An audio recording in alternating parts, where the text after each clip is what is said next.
Space, the final frontier. These are the voyages of the Star Trek X Enterprise. Its 5-year mission to seek out new life, to experience new worlds, to gone where no man has gone before. Live long and prosper.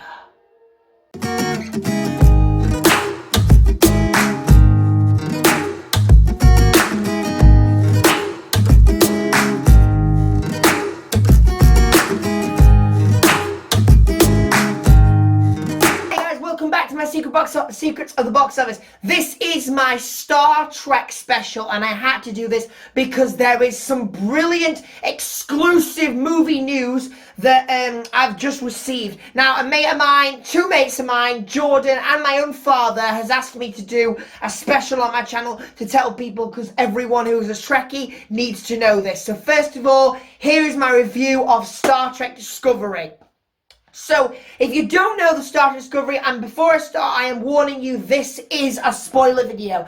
Everything I'm going to say reveals everything that happened to Star Trek Discovery, Season 1 and Season 2, and movie reviews. And if you don't want to know what's coming up in the Star Trek world, then turn off this video now. So, as we know from this first season of Star Trek Discovery is brilliant, because it starts with Michael Burnham, convict, criminal, and mutiny of Captain Georgiou's ship after it ends up in an explosion. She ends up in a prison ship, and then she's found at a place called Discovery, led by, of course, Jason Isaacs' character, for who you probably know from Harry Potter, as Captain Lorca of the Star Trek Discovery, and he's a science officer. He seeks out aliens it's called Discovery because it seeks out aliens to create different machines to help them time travel. And within their mission, as you know, they find they find an alien that makes a spore drive, which enables them to jump from section to section to help with the Klingon war that is happening at the moment.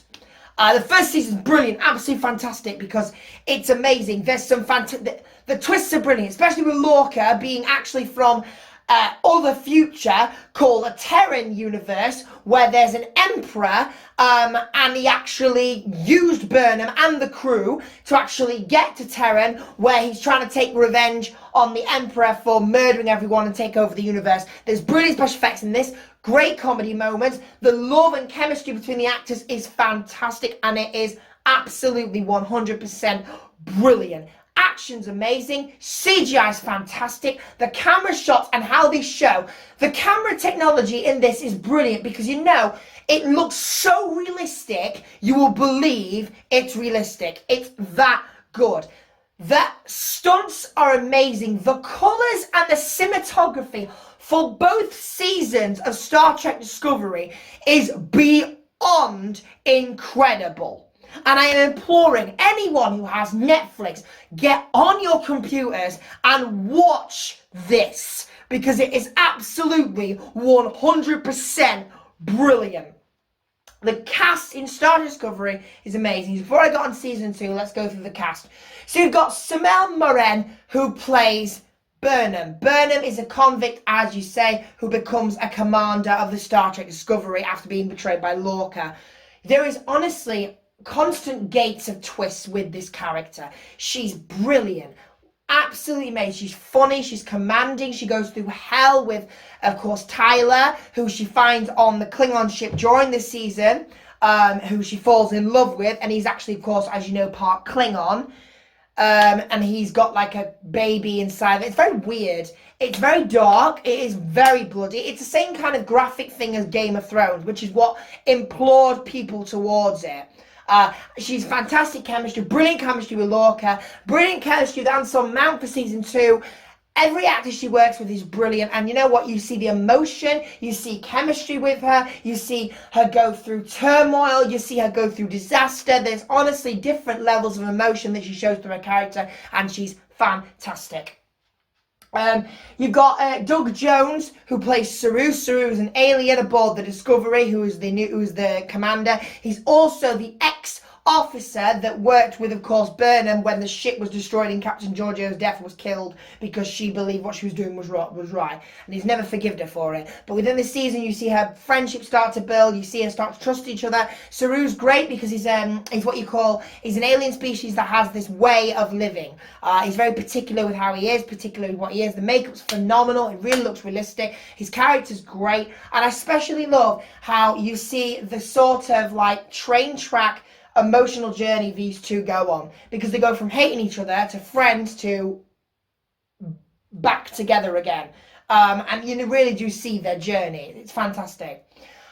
And you've got Anthony Rapp as Lieutenant Stamets. Lieutenant Stamets is the engineer officer with, of course, Lieutenant Tilly, who both work in engineering. Stamets is a very important character because, as you know, within this film, the spore drive comes into him, and he's able to use it to transport himself to other jumps, to jump from quantum space to quantum space, and within that they travel. He's also got a love relationship with the medical officer aboard the Star Trek Discovery. And you see that within him. Also, what's really great about this character is you see a relationship build between, of course, Will and Stamets. And within that, you will be moved, broken-hearted, heart-gripped, emotional with everything that happens to him, especially when he dies and comes back. That's really brilliant how they do that. And it's very, you think it doesn't work, but it really does. It's fantastic. It really is great. Who plays the incredible legend, Captain Christopher Pike. Amazingly excited when this guy came on board. I wasn't sure of him, but my God, I'm going to say it. I'm sorry to say this, but he is 100%. And although I do love the Pike in Star Trek, the Kelman timeline, which is what the movies are from. You've got the Kelman timeline, the Terran timeline, and the Hiren timeline, which is in three different timelines. It's very confusing, but you'll understand it if you watch it. And he's a lot better, I think, of the Christopher Pike in the film. Anson Mount is fantastic. He's got the character of Pike. He's got the Christian side to him. He's got the old Texas kind of accent to him, the Christian religious side to him, the I'm going to do whatever it takes to. And also, you see a glimpse of something in season 2 which will blow your mind. And I'll get onto that in a minute. So he's absolutely fantastic. Of course, you've got Annie Lemmy, who plays Tilly. Hilarious character. Again, another character that goes on a journey. Each of these characters start off as just ordinary comic characters or just in it, and then you see them go on different journeys. You go on different pathways with these characters throughout the series, and you'll be hooked from the start because it's absolutely brilliant. And you've also got Elan Rick, who plays Spock, who is also in season 2 in this as well. And I'll get to him as well. But honestly, he's so good. Leonard Nimoy will be so proud of this guy. He gets on Spock's accent, Spock's intelligence, Spock's character, Spock's, the incapability of progressing emotions within the film. And it's fantastic. Also, you see the connection with him and his sister. Because if you don't know, Spock is actually the brother of Commander Burnham's childhood. And there's a lot of Burnham's story in season 2 as well, which you'll kind of like.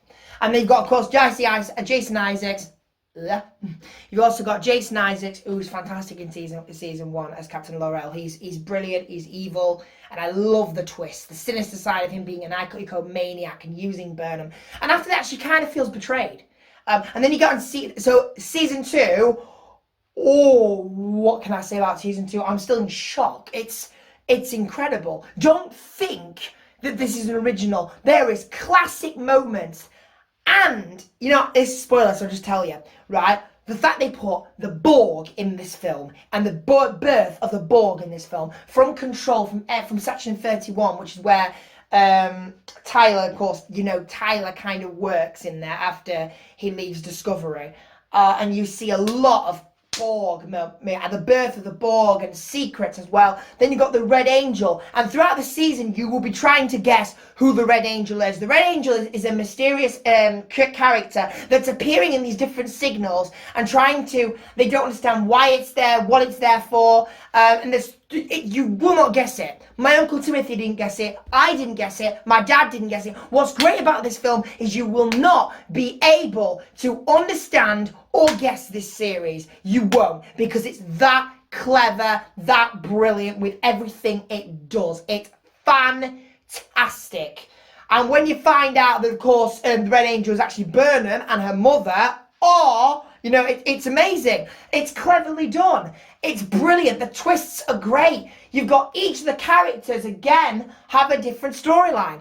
And then you've got the different timelines. And now they've opened brand new timelines from this season.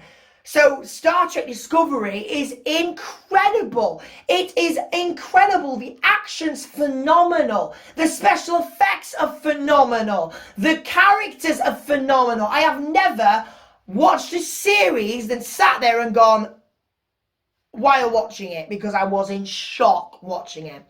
And it's absolutely spectacular. It should get an award because this is one of the best series on Netflix I have ever seen. So for all those reasons, I'm going to give Star Trek Discovery 100%, 5 stars. And now, here comes my news. So, as you know, Picard has been scheduled for January. He is back. Oh, I honestly am so excited to see him return as Captain Picard, because you obviously know, don't you? He is one of the most incredible characters of Star Trek. He was in Star Trek Next Generation. He was amazing. Patrick Stewart was honestly made Picard, and I grew up with Captain Picard. I loved Captain Picard. So now we've got a new series where basically what I know from what we know is Captain Picard is kind of in this new. He's retired, but it's he's retired and he's got to go back.